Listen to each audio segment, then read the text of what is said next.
52 años, el día que se quebró la democracia.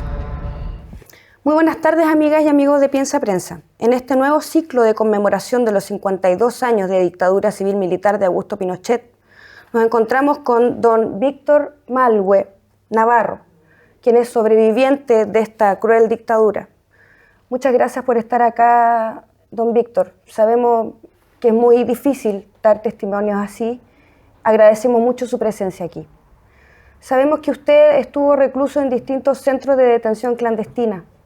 Si nos puede contar su experiencia de su paso por esos distintos centros.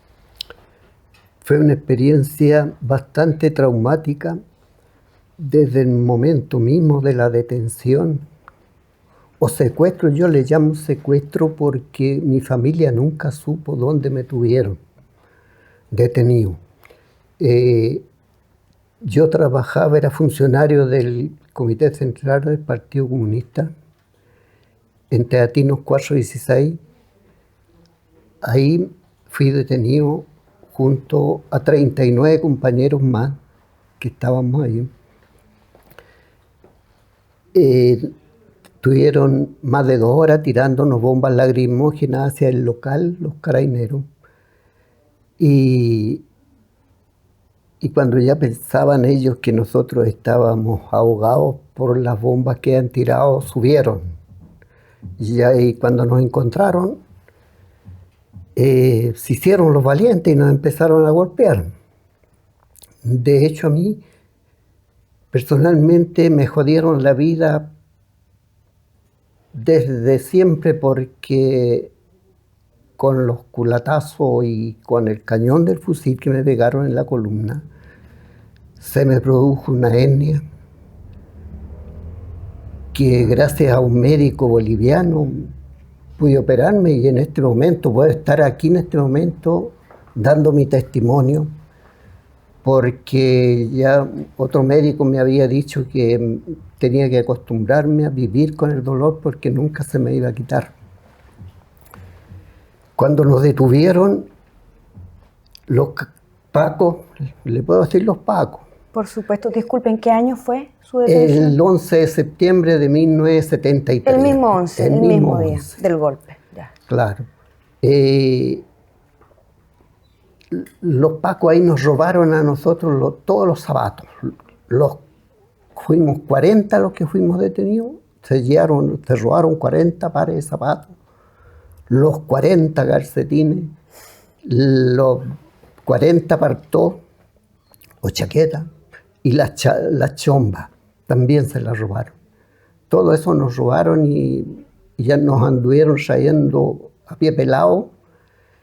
Fueron los pacos de la comisaría que estaba en Teatinos con San Paulo, que ya no está en este momento. De ahí nos llevaron al regimiento Tacna. Allá nos echaron a donde tenían los caballos ellos, que los caballos hacían de todo ahí, y ahí nos mirieron y ya estaban los trabajadores de Yarur y ellos nos prestaron calcetines para que nosotros no anduviéramos a pie pelado, porque estábamos todos a pie pelado. Y después de ahí, del regimiento Tacna, nos llevaron al Estadio Chile. Y durante todo ese tiempo que estuvimos no nos dieron nada de comer, nada, absolutamente nada. Personalmente bajé más de 20 kilos, porque lo único que se podía hacer era tomar agua y nada más. Y a donde llegábamos, al recinto que nos llevaban, nos golpeaban, porque se ponían pacos y nos echaban por el medio a nosotros, a todos los que íbamos, y nos iban golpeando. Patas, puñetes, culatazos, de todo. De ahí nos llevaron al Estadio Chile y de ahí no nos daban comida, nada. Después nos llevaron al Estadio Nacional. Perdón, ¿cuánto tiempo estuvo en el Estadio Chile, recuerda? En el Estadio Chile estuvimos hasta el día miércoles de la semana siguiente, porque fue día martes 11 Y de ahí estuvimos hasta el otro miércoles. Ahí nos llevaron al Estadio Nacional. Ya. Ahí recién en el Estadio Nacional nos dieron la mitad de un pan. Esa fue la comida que nos dieron. Y de ahí no, los golpes nunca dejaron de ser, y en el Estadio Nacional nos daban una frazada para cada uno. Y en ese momento ahí estaba cayendo una lluvia y el estadio se llovía. Entonces nosotros teníamos que estar corriéndonos y poniéndonos, igual nos caía la salpicadura de las gotas de la lluvia, nos caían abajo o teníamos que poner una frazada abajo y con otro compañero cubrirnos con la de él, la frazada de él. Era en el Estadio Nacional fue realmente terrible el momento que se vivió allá, porque no dejaban entrar nada, ni la familia de uno, no estaba uno en la lista que ponían afuera. Entonces la familia de uno nunca supo dónde a uno lo tenía. Y después cuando en el Estadio Nacional nos entrevistaron un fiscal de la aviación, a mí, nos sacaban al velódromo y a veces pasábamos todo el día ahí a todo sol y no nos llevaban a entrevistar. Y cuando nos dieron poroto, nos daban ahí en un tarro, en un jarro, seco, sin cuchara, sin nada. Y cuando el fiscal lo interrogaba a uno, primero le pegaban, lo golpeaban a uno, y después el fiscal empezaba a entrevistar. Haciéndose el bueno, ofreciéndole cigarros, chocolate, lo que quisiera. Pero ya lo había golpeado los otros milicos que estaban al lado, porque igual lo llevaban vendado a uno, lo sacaban del velódromo y lo vendaban y lo llevaban a donde el fiscal.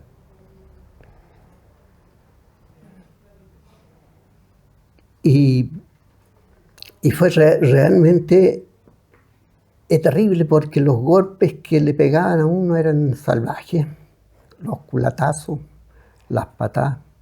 Y eso era cada vez que cuando llegamos al Tacna sucedió eso, después al Chile lo mismo, y cuando lo sacaban igual para subirlo a los buses, y después en el Estadio Nacional lo mismo. ¿Se repetía la misma práctica en los distintos? Se repetía la misma, ellos hacían un camino y por ahí, por los dos lados, lo iban golpeando a uno.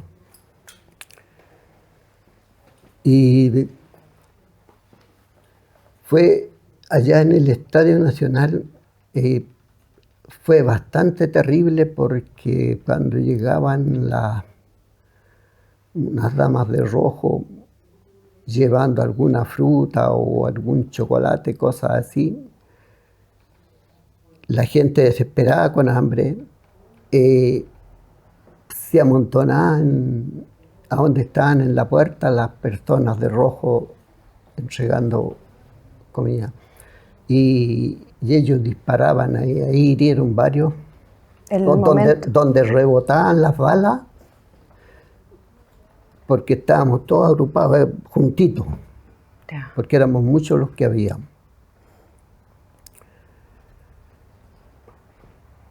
Y la detención fue por eso, porque, bueno, pensábamos diferente a ellos.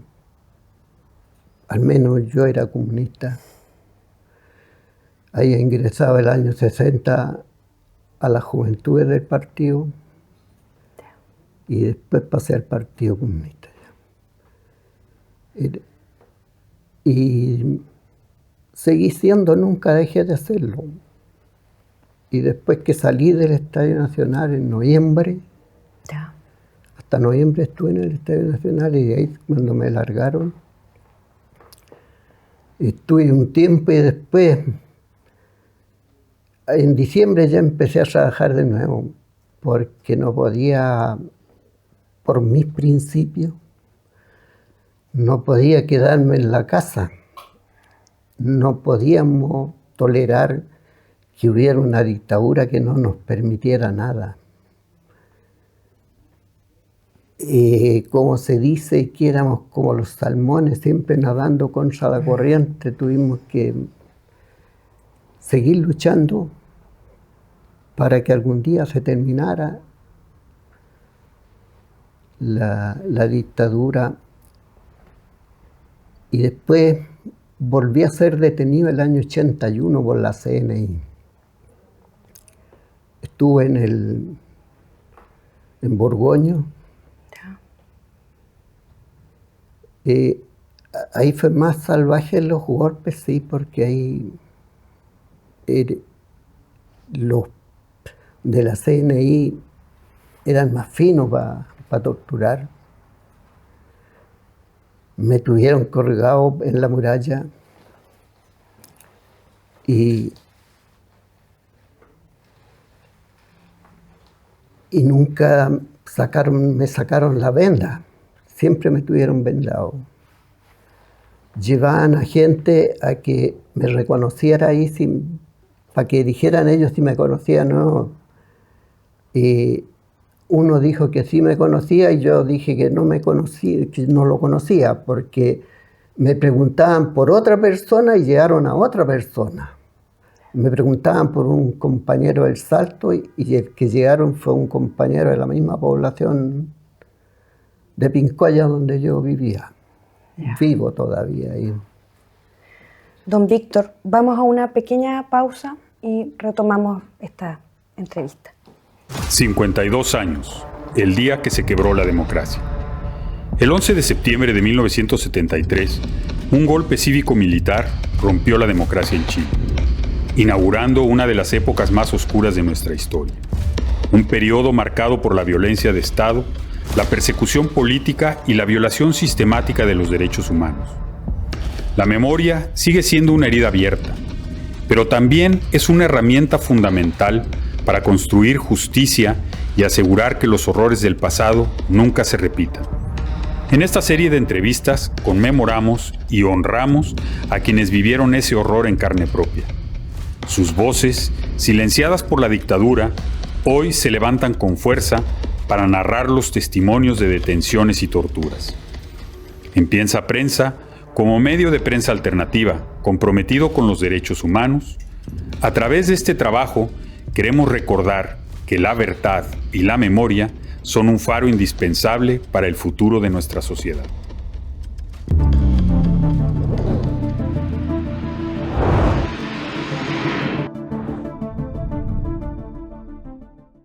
Retomamos nuestra entrevista con don Víctor Malwe Navarro y su valiente relato como sobreviviente de la dictadura civil-militar en este espacio que tenemos de conmemoración de los 52 años del golpe. Cuando cortamos el primer bloque, usted nos relataba su experiencia en el centro Borgoño. Si pudiera seguir relatando acerca de su experiencia ahí. Es una experiencia bastante dolorosa y traumática, porque yo con las 2 detenciones que tuve, me cuesta mucho hablar donde hay más de 10 personas. Antes yo fui presidente de mi junta de vecinos y hablaba para 100, 150 personas. Y con esas detenciones me ha ocurrido algo que es producto de eso, que al ir recordando lo mismo que sucedió, de repente un poco me da por llorar y no me gusta. Me siento mal cuando me... Es la emoción, es humano, profundamente humano. Cuando me dan así ganas de llorar, me siento terriblemente mal, porque antes no pasaba. Y porque ahí no lo dejan dormir las primeras noches, a uno no lo dejaban dormir porque cada una hora más o menos llegaban diferentes tipos a preguntarle a uno por dirigentes, qué hacía uno, y uno tenía que relatar, claro que como ya teníamos alguna experiencia dentro del partido y sabíamos que al haber un golpe de Estado, los primeros que iban a perseguir era a los comunistas, a los dirigentes sindicales, dirigentes poblacionales, los iban a perseguir. Entonces uno emocionalmente estaba un poco preparado para saber qué tenía que responder. Y en esa época uno podía leer muchos libros. Es lo que debe hacer toda la gente que tenga principios y esté en política, tiene que leer mucho. Ahí hay libros muy buenos, como Al pie del patíbulo, que era un libro maravilloso, que se podía leer y con eso poder soportar las torturas y las preguntas que iban a hacer a cada rato, para no equivocarse. Qué tremendo. Don Víctor, ¿cómo ha vivido el presente hoy en día, sabiendo que hay tanto negacionismo? ¿Cómo ha vivido este presente en este país? Este presente de ahora a rato cuesta entenderlo, sobre todo el 2019, cuando los trabajadores rechazaron. Yo conocía mucha gente en mi población que no tenían casa, pero creyeron la mentira de que les iban a quitar las casas que no tenían. Es porque la gente ahora, en este momento, los jóvenes sobre todo, no leen. No leen, les gusta mucho informarse a través del celular o las noticias falsas que dan en la televisión. Porque ahí son puras noticias falsas, nunca, no hay ningún periodista que dé una noticia verdadera. Y el presente lo veo más o menos como que viene bueno por lo que vi en las entrevistas que se hicieron sobre la compañera Janet Jara en las universidades.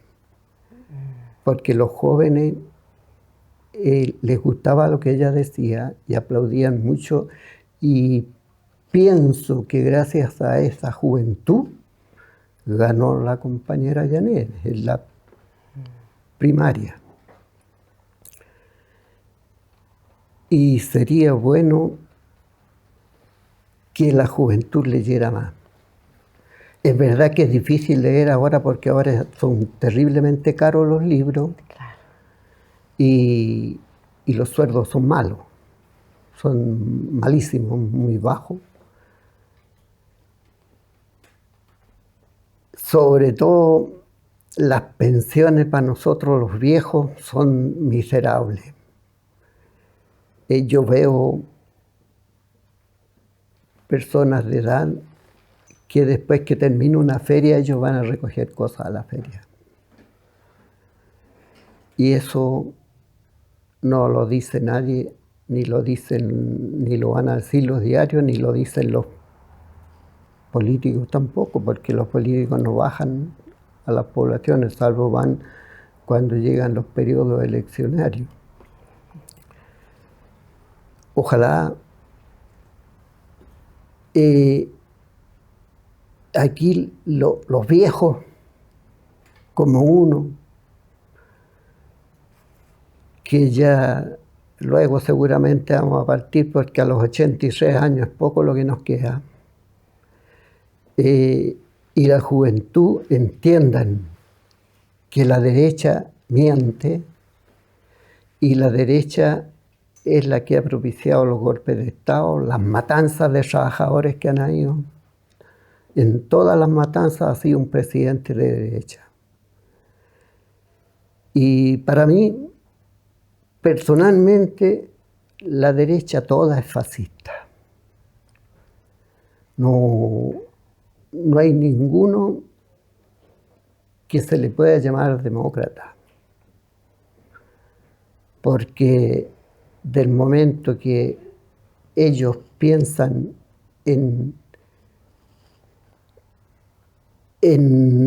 y apoyan al dictador que dio el golpe de Estado, es porque estaban de acuerdo con los crímenes, y el fascismo es eso, la negación de la vida. Don Víctor, sabiendo, como usted muy bien dice, que hay tantas noticias falsas, que los jóvenes no están leyendo, ¿qué mensaje le daría usted a las nuevas generaciones para contrarrestar el fascismo que está encima de nosotros y todo este manto de desmemoria que existe? ¿Qué mensaje usted le daría para que contrarresten toda esta maquinaria?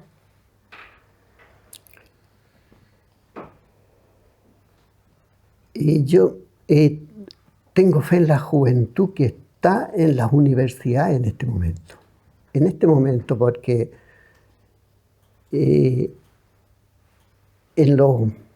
las personas de edad como la que tengo yo en este momento, de 80 y tantos años, es difícil que ellos puedan leer. Sus pensiones son terriblemente malas. Los libros son caros. Son carísimos. Y que la juventud entienda que si la derecha gana, no van a tener derecho a ir a la universidad, porque lo han dicho ellos, lo dicen. Y los viejos les van a quitar todo, porque ya lo han dicho también de que la ley de pensiones, ellos la van a echar para atrás. La PGU la van a terminar. Y hay mucha gente que vive con la PGU. Y el consejo para la juventud es que lean y que escuchen a algunas personas de edad, porque las personas que vivieron lo que es la dictadura tienen harto que enseñarles. Y si ellos escuchan a esas personas, van a ir entendiendo que la derecha, un trabajador, nunca puede estar con la derecha, nunca. Porque la derecha es enemiga de los trabajadores. Y que algunos dicen de que la lucha de clase no debe existir y va a existir mientras hayan explotadores y explotados, la lucha de clase tiene que existir.